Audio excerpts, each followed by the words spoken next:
Bapak Ibu, para kadang kinasih simbah-simbah lan adik-adik, para rama suster bruder berkah dalem Gusti, sugeng rawuh wonten ing PDSK channel menika. Kados pundi kabar panjenengan? Mugi-mugi bagas kasarasan kesehatan kawilujengan tansah mengku kula panjenengan sami anggenipun kelampahi gesang ing dinten menika. Lan mugi-mugi lumantar panglimbang basa Jawi waosan Injil kula panjenengan sansaya saged gayuh iman kapitadosan ingkang leres lan mantep. Langkung-langkung anggenipun kula panjenengan sansaya manut kalian Gusti Yesus kalian kersa dalem.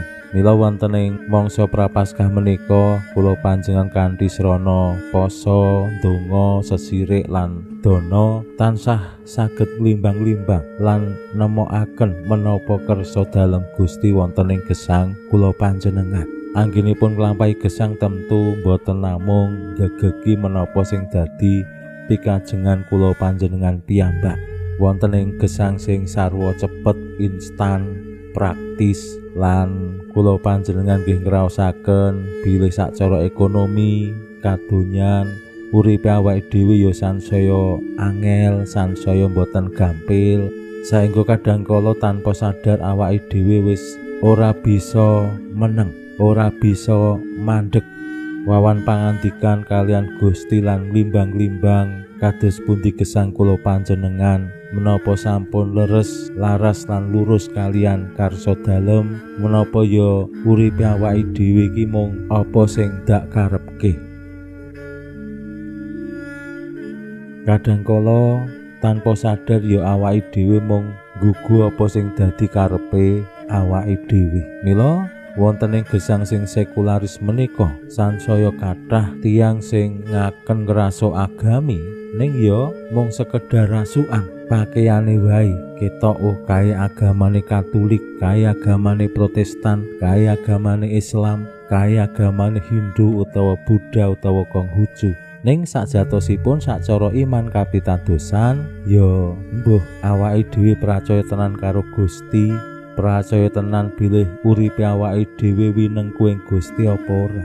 Yen umpamane saben dina awake dhewe mung migunakake daya kekuatane dhewe anggone golek pangan, anggone nyukupi kebutuhan, terus yen ora cukup ngresula, stres, mumet. Nah, menika merga awake dhewe ora duweni manah sing tentrem. Lan manah sing tentrem merga awake dhewe duwe keyakinan bilih sedaya mobah musik ing uripe awake dhewe winengku ing Gusti. Waosan Injil dinten menika paring pitedah dumateng kula panjenengan nulodo menapa ingkang dipun lampahi dening salah setunggal tiyang ingkang dipun paringi kasarasan saking Gusti. Tiyang menika sampun gerah cacat watawis 38 taun.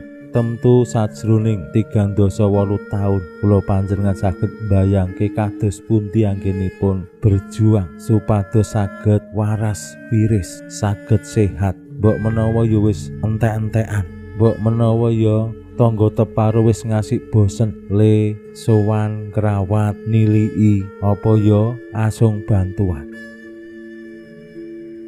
Mila kapitadosan lan pengajeng-ajeng bilih Gusti bakal paring kasarasan menika kula kinten sing dadi keyakinan. Pramila monggo kita pirengaken sabda dalem Gusti ing dinten menika lan kita wiwiti kanthi sembahyang sawetawis. Konjo ing asma dalem Yang Rama saha Yang Putra tuwin Yang Roh Suci. Amin. Suwawi sami munjuk Gusti Yesus sabda dalem Yang Rama ingkang sampun manjalma. Mugi karsa ngandika dhateng kawula wonten ing asepen ing telenging manah kawula, kabikao kegiatan lan panglipur ingkang manjing ing sabda dalem kapenwana kawula mawi roh ing kawicaksanan dalem. Mugi-mugi srana anggen kawula maos lan mirengaken sabda dalem kawula sansaya nunggil ing sampeyan dalem. Amin. Waosan Injil kapetik saking Injil Yohanes bab gangsal ayat 1 ngantos dumugi 3a, kalajengaken ayat gangsal ngantos dumugi 16. Ngarepake riyaya wong Yahudi, Gusti Yesus tindak menyang Yerusalem. Ing Yerusalem ing sacedhake gapura wedhus ana padusan sing karan Betesda ing basa Ibrani, lan ana gadrine 5. Ing kono akeh wong lara, klebu uga wong sing wis 38 taun lawase cacat. Bareng Gusti Yesus priksa wong mau ngleleh lan midhanget yen wis suwe anggone lara, banjur ngandika, "Apa kowe kepengin mari?"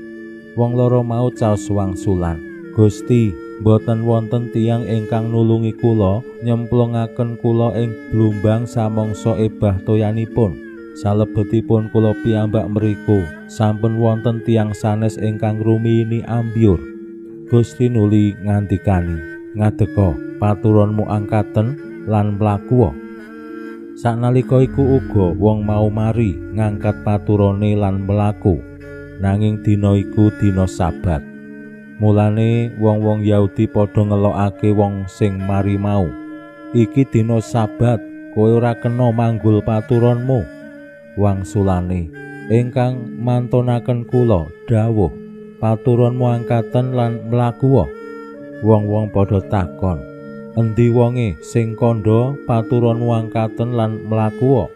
Nanging wong sing mari mau ora ngerti sapa wonge, awit Gusti Yesus wis awor wong akeh. Besuke wong mau kepethuk Gusti ana ing padaleman suci lan dingandikani, "Ngertiya, saiki kowe wis mari, aja nglakoni dosa maneh-maneh, aja nganti ngalami sing luwih gegirisi." Wong mau lunga lan crita-crita marang wong-wong Yahudi yen sing marasake awake iku Gusti Yesus. Mulane wong-wong Yahudi padha mburu-mburu Gusti marga nindakake iku mau ing dina Sabat. Makaten sabda dalem Gusti. Suwawi sami munjuk, Gusti, kawula munjuk sembah nuwun karana sabda dalem. Sabda dalem dadosa obor ingkang madangi margining gesang kawula. Katuntuna kawula sageta sabda dalem menika numusi manah ngantos tansah ngrembaka kangge nggayuh gesang ing swarga. Amin. Bapak Ibu para kadang kinasih simbah-simbah lan adik-adik, waosan Injil nyariosaken kados pundi Gusti Yesus marasaken tiyang ingkang sampun 38 taun gerah cacat. Boten dipun paringi gegambaran kados pundi cacatipun, menapa sukunipun, menapa astanipun lan sanes-sanesipun, ning namung diparingi katerangan cacat. Lan boten saged tindak merga kalah dhisik kalian tiang sanes rikala badhe nyemplung wonten ing kolam Betesda. Awit keyakinan jaman semanten yen banyune kolam Betesda menika obah, ana ombake terus sing nyemplung sepisanan bakal mari. Menika kula kinten laras kalian keyakinan simbah-simbah jaman rumiyin nggih, yen wonten tiang sing wis ditambake kok ora mari-mari, utawa le gerah kuwi wis suwe banget, terus ya goleke srana kanthi cara sing beda. Umpamane kados kula piyambak menika asring banget sranane mboten obat kimia saking rumah sakit utawi dokter.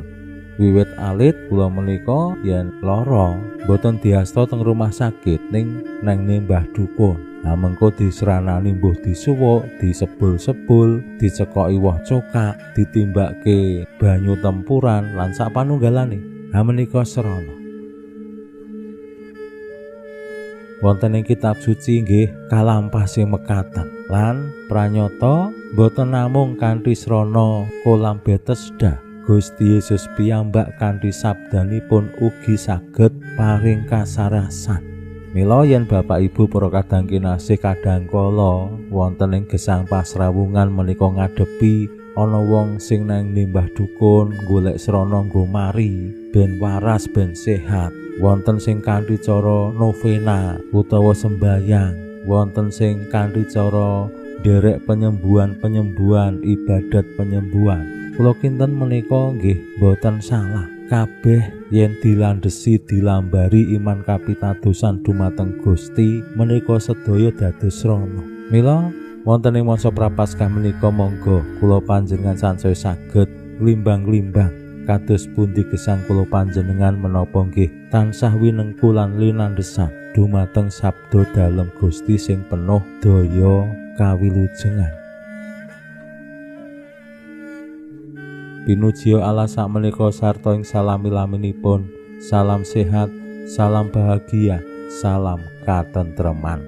Lan mugi-mugi lumantar panglimbang dinten menika kula panjenengan tansah jinangkung ing berkah dalem Gusti ingkang Maha Kuwasa, Hyang Rama saha Hyang Putra tuwin Hyang Roh Suci. Amin.